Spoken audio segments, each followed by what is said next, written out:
Yes, Prince and I were friends. I met him at the very beginning of his career at Warner Brothers, and he really, I don't even know if he had a record out or anything. There was just a bunch of artists there. But I was already in Fleetwood Mac, and I met this like really interesting little guy that was like really, like I didn't know, I hadn't really like listened to much of his music, if any at all at that point. It's probably like 1977 maybe. And I told him, I said, Prince, first of all, I was thinking, anybody that has a name like Prince. Okay, hello Prince, you have to talk more. You're not saying anything, I'm doing all the talking here. So he was very sweet, and then I never saw him again for a long time. Then I was driving, many years later, I was driving down that street somewhere, and the song came on the radio. I wasn't driving.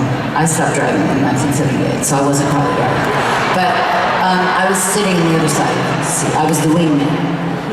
And so the song came on, and I was like, as I am prone to do, I just write poetry in my head when a good song comes on. But this whole idea started coming into my head, and this whole stand back thing. And so I had some paper, and I wrote down a few of the lines that would code me back into it. And I told the person I was driving with, well, I have to go into a studio and record this. He goes, you can't do that. I mean, it's Prince's song. And I'm like, no, I can. I'm already doing it. It's in my head. And that's what I said. Yes, I can.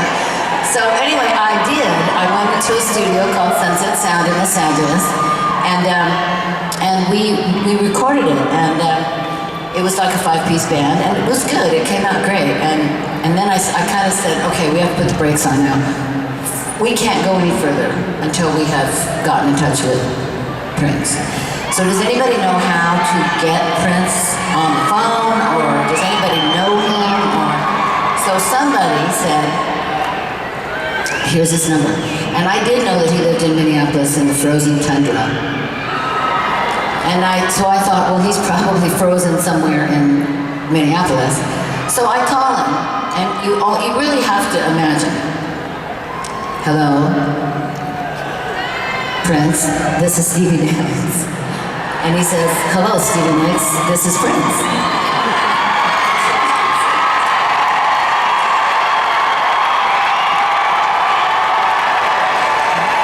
And he's very nice, and he's very well spoken. He's very he's not a big guy, but when he talks, he has a very deep, very beautiful voice. And so I said, well, so by then I'm totally nervous. I'm like, well, Prince, I wrote a song along to the melody of one of your songs, and I recorded it over your song. And I think it's really good. I can't really explain it to you, but I'd like you to hear it, because if you hate it, then it's done, it's over. And are you here, or are you in Minneapolis? And he said, I'm in Los Angeles. I said, the gods are with me. I said, well, Prince, could you come over to Sunset Sound, like now? And he said, yeah, I'll be there in 15, 20 minutes. And I said, okay. So, of course, by 15 or 20 minutes, everybody at the studio, we were so completely nervous. But we had a really good track. So we had something great to show him, but we were like... So in about 20 minutes, in walks this man.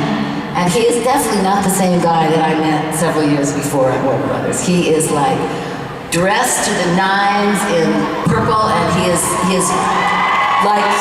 Prince. And we are all just stunned. We're like, oh my God, it's Prince.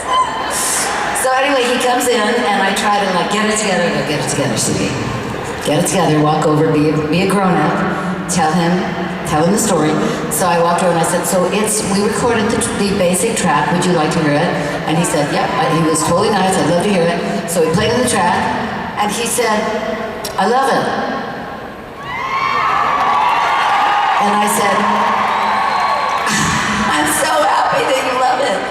And so I said to him, do you want to play on it? I mean, it's half your song, do you want to? And he said, I'd love to play on it. So he played I played that, it was amazing. And he played on the middle part, keyboards on the middle part. I think he played a little bit of guitar. And that took him like no time at all, maybe an hour. And then he just said, well, I love it. I have things to do, people to see. And so good luck with this, and keep in touch. And I'm out of here. And I walked him out to his car, which I think was a purple Camaro.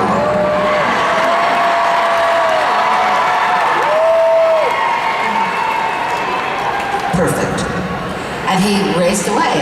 So I didn't see him again for a long time, but as you know, so the song came out and was this massive hit song, and it's a song Prince and I wrote together, not together. So every time that you hear Stand Back, or the song that I wrote it to, which was Little Red Corvette, you can just imagine this hysterical thing that happened. And every time I sing Stand Back now, I know he's standing right here. And sometimes, when I'm very nervous and I'm walking out on stage or something's going on, I will just say, walk with me, Prince. And he does. He kind of takes my arm and he walks with me. So anyway, that's our Prince story. So whenever you hear him on the radio, just remember that. Okay, second story. In 1971, when Lindsey Buckingham and Stevie Nicks, third person,